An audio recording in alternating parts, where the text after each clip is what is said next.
So today I want to tell you how you can make $500,000, actually a lot more, in liquid cash by the end of the year.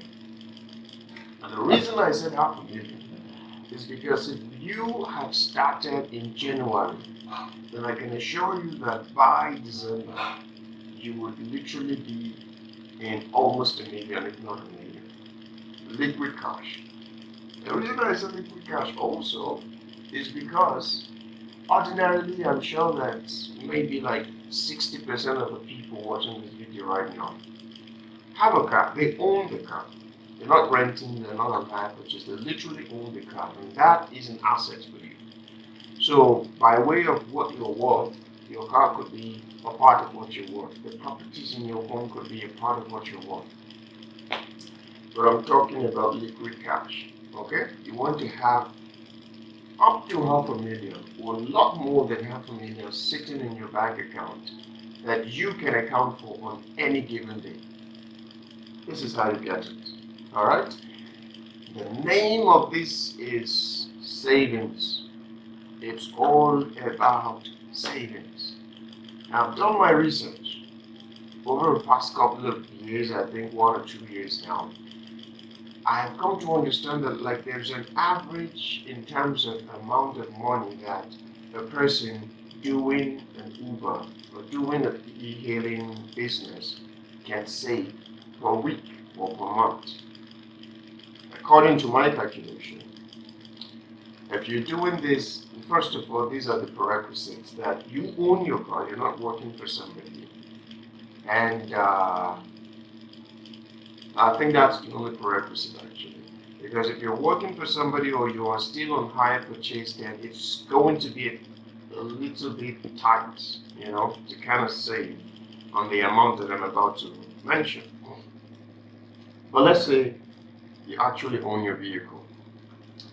You should be able to save at least 20K each week. Whether you work 7 days a week or you work 1 time a week.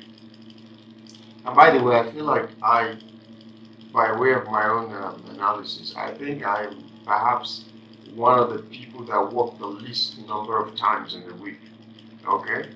Got that lazy man approach to these things, because a lot of the other people I know about, they do way better than me in terms of, how many times they work in a week. And I'm saying, for my own lazy method or approach, I'm still able to save at least 20K a week, not a month, a week. Now let's make a calculation together. If you start this month to save 20K each week, I think 2 months is gone, so we have like 10 more months left. 20K a week will give you around 80K in a month. Okay, there are 4 weeks in a month, so 20 times 4 will give you 80K in a month. And then if you times it by the remaining 10 months, you could be worth $500,000 or more. See, don't get greedy about this thing. Now, for another person, they're feeling like, if I can do 80K, why can't I just make it 100 a month? That's where you're going to get it wrong. Why? Because there are other things that need attention. There are other parts of your circular life that needs attention. If you take the money that is supposed to be for those things and force it into your savings, you will touch that savings before you know it.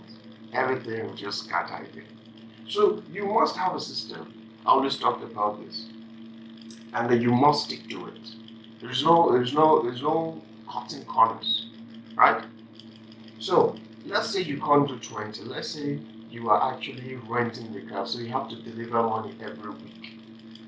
Let's say you actually do 10K each week. And this is a worst case scenario, but I believe that 10K is a possibility for a person renting the vehicle and having to deliver money, or for a hire purchaser who also have to deliver money. You're doing 10K each week. If you start in this month and run it down till December, here's what you have: 40K a month times 10 months, that's 400K in savings. This does not affect your daily expenditures. This does not affect the money you might be needing to repair the vehicle or your emergency fund. You know, I did a video on budgeting. It comes very, very highly recommended. I beg you to go watch it. I know it's long, but bear with me, be patient. Some very important information about having different percentage for certain things, okay, and actually sticking to those percentage. And the percentage I gave was just, an example. It doesn't have to be that way, but have your own percentage. Very, very important. So if you do 10K, you'll have 400 by the end of the year. But here's a kickback, cutback. Here's an exception.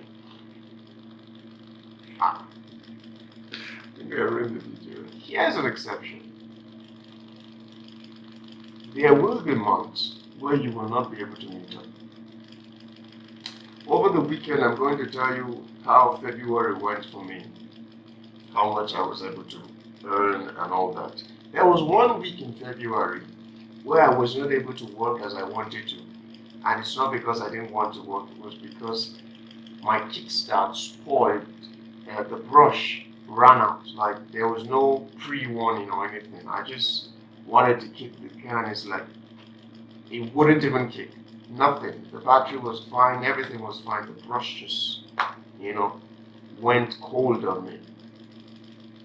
And because of that, for most part of that day, I spent fixing said brush because it spoiled in a very weak area and it was on a Sunday, so it was very hard to find a mechanic and an electrician rather around. Okay, so I was not able to save for that week. Okay, so for that little or small reason, it affected my savings for that month. Do you get? And it's definitely going to be the same for you. You might not be able to keep it consistent. That is why I said by the end of the year, even if you start now, you may be able to definitely account for $500,000, right? There's going to be the dry months in around, I think it's August, July, August. There's going to be a dry month, definitely August, I know for certain. But then around December, you're going to have very, very wonderful strike. Okay? So maybe to make up for it, maybe it won't. But whatever the case, there will be sometimes it won't work out well. But give or take, you will have 500K in your account, liquid cash that you're worth. Aside from every other thing that you always, of course, used to have. So that's literally the simple idea. That's how you create wealth, by the way. Okay? It's all about savings, savings, savings. And by the time you've saved, you use that money and invest in something, better invest wisely, don't go on debt or something like that. Okay? So that's how you do that. Right? Okay, so I'll see you in a couple of days. Also something I want to talk to you about. Bye.